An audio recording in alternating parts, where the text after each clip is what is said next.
Les amis, on se retrouve pour une toute nouvelle vidéo récap ciné-série, votre dose quotidienne ou pas vraiment en ce moment d'actualité à ne pas manquer au niveau donc du cinéma et des séries, et parfois vite fait du jeu vidéo. Bon évidemment, comme les derniers récaps, il y a énormément de mauvaises nouvelles, mais rassurez-vous, il y en a aussi des très bonnes. Et honnêtement, je pense même qu'on est sur un ratio plutôt positif. Rien de fou, calmons-nous, mais c'est quand même prometteur. Bref, ne perdons pas plus de temps et actualisons.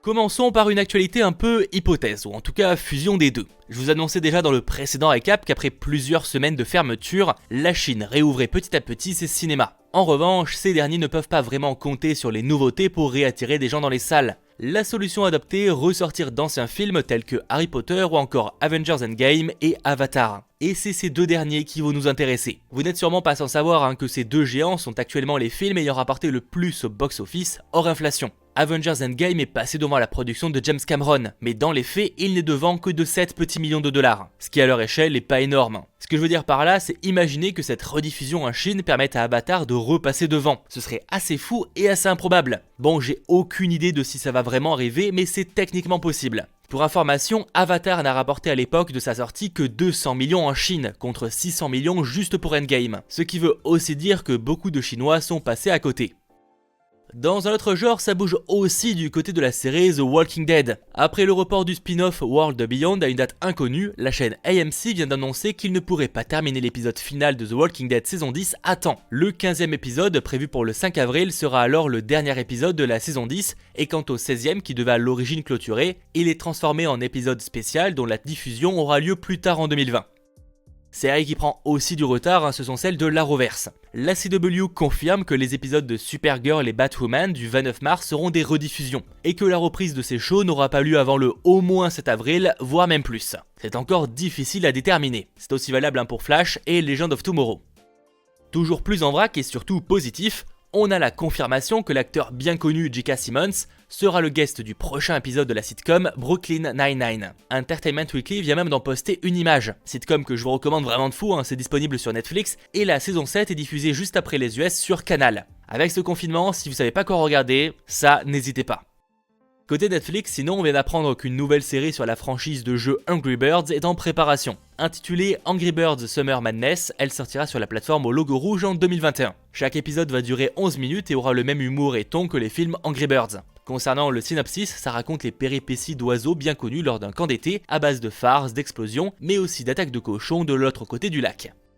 D'ailleurs, en parlant de programme qui arrivera en 2021 chez Netflix, on sait que ce sera le cas de Stranger Things. Eh oui, la mauvaise nouvelle est tombée il y a peu, je vous l'ai partagé sur mes réseaux sociaux, Twitter, Facebook et Instagram, pensez à m'y rejoindre. L'acteur David Harbour révèle lors d'une séance questions-réponses sur son Instagram que la saison 4 de Stranger Things visait une sortie pour début 2021. Mais malheureusement, comme le tournage est à l'arrêt pour une durée indéterminée, il est fort probable que ce soit encore plus tard.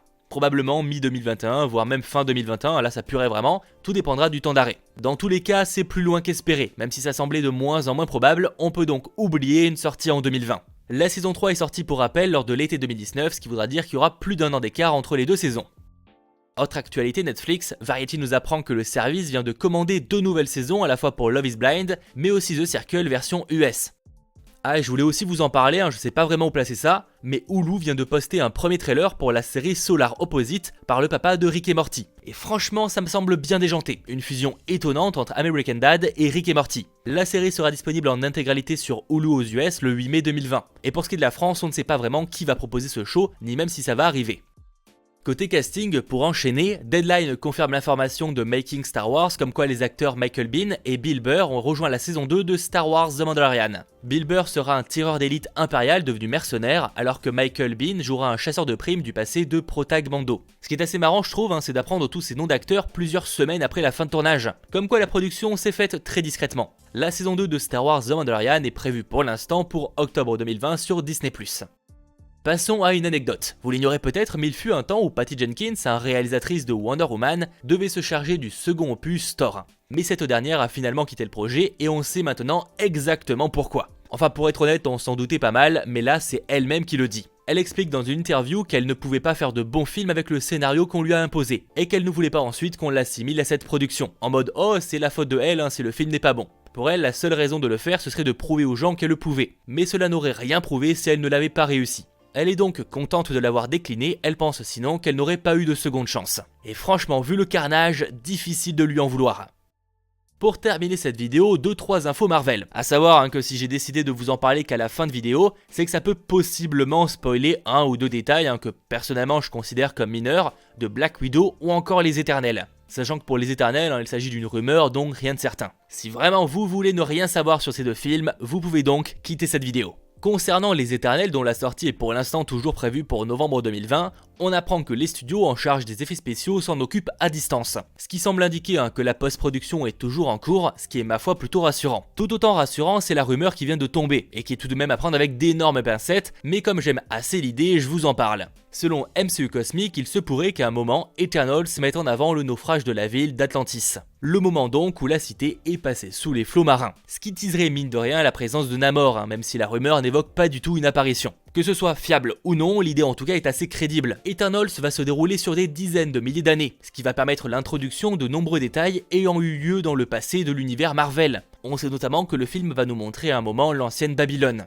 Bref, je croise les doigts pour que ce soit vrai. Et surtout, je croise un maximum les doigts pour que la sortie du film ne soit pas reportée en 2021. Et pour terminer, on enchaîne avec Black Widow, et là c'est bien de l'officiel, donc plus aucun doute. Grâce au magazine Empire, on apprend que l'acteur Ray Winston va y jouer un certain Dreykov. C'est un officier des forces armées soviétiques qui surveille la salle rouge et recrute Natasha. C'est un peu la figure paternelle de ses filles, mais c'est aussi un personnage mentionné par Loki dans le premier Avengers. Notons tout de même qu'il ne semble pas très présent dans le film, surtout que Taskmaster a pris le contrôle de la salle rouge, je serais donc pas vraiment étonné qu'il ait même tué pour y arriver. Black Widow n'a malheureusement pas de date de sortie, on n'a donc aucune idée de quand elle frappera les salles, même si on espère ça pour 2020. Wow, la déprime que ça me fait rien que de dire ça. Voilà, c'est la fin de ce long récap, ciné et série, j'espère évidemment qu'il vous aura plu, pensez à lâcher le pouce bleu, pensez à vous abonner et surtout à me rejoindre sur les réseaux sociaux, Facebook, Twitter et Instagram. Pour ceux que ça intéresse, rassurez-vous, sachez que très bientôt sort la vidéo sur les sorties Netflix de avril. Disney+, dès que c'est disponible, rassurez-vous, on va en parler. Bref, des choses arrivent. C'était votre geek, Mathéo, ciao tout le monde.